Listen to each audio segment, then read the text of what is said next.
আসসালামু আলাইকুম রহমতুল্লাহ। আশা করি সবাই ভালো আছেন। আমরা গত কয়েকদিন আগে সমাসের প্রথম পর্ব শেষ করেছি। ওখানে এক্স্যাক্টলি আমরা বেসিকটা জানার চেষ্টা করেছি বা শেখার চেষ্টা করেছি। বেসিক বলতে ওখানে কোন সমাসে কোন পদ প্রাধান্য পায়, হ্যাঁ? ওইটা আমরা শিখেছি। তো আমরা ওখানে দেখেছি যে দ্বন্দ্ব, আমাদের দ্বন্দ্ব, বহুব্রীহি এবং অব্যয়ীভাব সমাস ছাড়া বাকি সবগুলো সমাসেই পরপদ প্রাধান্য পায়। তো যেহেতু এই ৩ টা একটু এক্সেপশনাল, আমরা এই ৩ টা আজকে আমাদের ২য় পর্ব শেষ করে আমরা বাকি ৩য় পর্বে ইনশাআল্লাহ বাকি সমাসগুলো শেষ করে দিব ইনশাআল্লাহ। তো আমি এখানে দ্বন্দ্ব সমাস দিয়ে যদি শুরু করতে চাই, দ্বন্দ্ব সমাস আমরা দেখছি যে উভয় পদ প্রাধান্য পায়। উভয় পদ প্রাধান্য পায়। তো কিভাবে আমরা দ্বন্দ্ব সমাসটা আইডেন্টিফাই করবো? দ্বন্দ্ব সমাসটা আসলে আমরা সবাই মোটামুটি সবাই পারি, একদম ইজি। তারপর আমি একটু দেখিয়ে দিচ্ছি, বাকিগুলো দেখার জন্য একটু শেষ পর্যন্ত ধৈর্য ধারণ করে দেখতে হবে। আচ্ছা, দ্বন্দ্ব সমাসের সাপোজ উদাহরণ হিসেবে আমি যদি নিই চা, বিস্কুট বা বিস্কিট বলবো অনেকে, আমি বিস্কিট লিখছি, চা বিস্কুট। তো যদি একটা সেন্টেন্স হয় তাকে চা বিস্কুট খেতে দাও, তাহলে এখানে তাকে কি শুধু চা খেতে দিল নাকি তাকে শুধু বিস্কুট খেতে দিল? তার মানে আমরা এখানে দেখছি তাকে চাও খেতে দিল, বিস্কুটও খেতে দিল। অর্থাৎ এখানে ওর পূর্বপদ এবং পরপদ দুইটাই কিন্তু কি পাচ্ছে? প্রাধান্য পাচ্ছে। তাহলে এটা হচ্ছে আমাদের দ্বন্দ্ব সমাস। আচ্ছা, দ্বন্দ্ব সমাসের ক্ষেত্রে একটা এক্সেপশনাল থাকে, একটু ইউনিক একটা এক্সাম্পল থাকে দম্পতি। আমি এখানে লিখছি দম্পতি। তাহলে এখানে অনেকে পারে না যে স্যার এখানে তাহলে দম্পতি কেমনে দ্বন্দ্ব সমাস হলো? দ্বন্দ্ব সমাস তো উভয় পদ প্রাধান্য থাকে। হ্যাঁ, এখানে একটু আমাদের একটু বুঝতে হবে যে দম্পতি মানে যদি আমি একটু স্প্লিট করি তাহলে হয় দম ও পতি। হ্যাঁ, দম মানে হচ্ছে স্ত্রী আর পতি মানে হচ্ছে স্বামী বা পতি।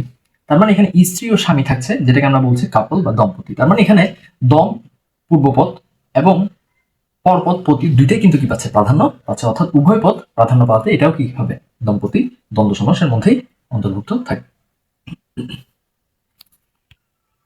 আচ্ছা, কিন্তু এখানে দ্বন্দ্ব সমাসের ক্ষেত্রে একটা কথা বলে রাখা ভালো যে এডমিশন টেস্ট বা বিভিন্ন গভর্নমেন্ট জবের ক্ষেত্রে দ্বন্দ্ব সমাসের একটু ইনডেপথ পড়তে হবে। ইনডেপথ বলতে সাপোজ আসল ও নকল, আসল নকল, তাহলে এটা হচ্ছে আমার বিরোধার্থক বা বিপরীতার্থক দ্বন্দ্ব। হ্যাঁ, বাবা মা বা বাবা ও মা, যেটাকে আমি সাধারণত বলি মিলনার্থক দ্বন্দ্ব। তার মানে দ্বন্দ্ব সমাসের টাইপসে চলে যেতে হবে একটু, আমাদের বই থেকে বিভিন্ন গাইড বই থেকে টাইপসটা একটু পড়ে নিতে হবে। আচ্ছা, এখন আমি চলে যাচ্ছি আমাদের বহুব্রীহি সমাস, যেটা হচ্ছে এখানে আমি ব্র্যাকেটে লিখে রেখেছি তৃতীয় পদ প্রাধান্য পাবে। অর্থাৎ পূর্বপদ এবং পরপদ, আমাদের পূর্বপদ এবং পরপদ প্রাধান্য না পেয়ে অন্য একটা পদকে গিয়ে দেওয়া হবে, প্রাধান্য দেওয়া হবে। ফর এক্সাম্পল আমি যদি এখানে একটা এক্সাম্পল লিখি, গায়ে হলুদ। গায়ে হলুদে আমরা সবাই ঘুরতে গেলাম, গায়ে হলুদে আমরা সবাই ঘুরতে গেলাম বা অনেক মজা করলাম। তাহলে এখানে গায়ে হলুদ বলতে কি বোঝায় আসলে? গায়ে হলুদ আমরা সবাই জানি একটা কি কাকে বোঝায়? একটা অনুষ্ঠানকে বোঝায়, একটা প্রোগ্রামকে মিন করছে।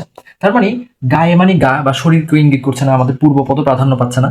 আমাদের পরপদ হলুদ, হলুদকেও এখানে কি করছে না? মিন করছে না। তার মানে পূর্বপদ এবং পরপদ দুইটাই এখানে প্রাধান্য না পেয়ে নতুন একটা তৃতীয় একটা পদকে কি করছে? এখানে প্রাধান্য পেয়েছে, যার কারণে এটা হবে আমার বহুব্রীহি সমাস। আচ্ছা, বহুব্রীহি সমাসের আরেকটা এক্সাম্পল যেটা খুব বেশিরভাগ সময় আমাদের বিভিন্ন গভর্নমেন্ট জব পরীক্ষা বা এডমিশন টেস্ট পরীক্ষা চলে আসে, সেটা হচ্ছে হাতে হাতে খড়ি।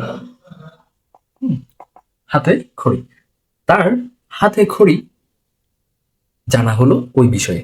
তাহলে এখানে এই সেন্টেন্সে যদি আমরা একটু দেখি, হাতে খড়ি মানে কি? হাতে খড়ি অর্থ হচ্ছে প্রাথমিক প্রাথমিক জ্ঞান বা বেসিক জ্ঞান। ঠিক আছে? আচ্ছা, তার মানে আমার এখানে পূর্বপদ হাতে, হাতও বুঝাই নেই। খড়ি, খড়ি মানে হচ্ছে চক বা মাটি।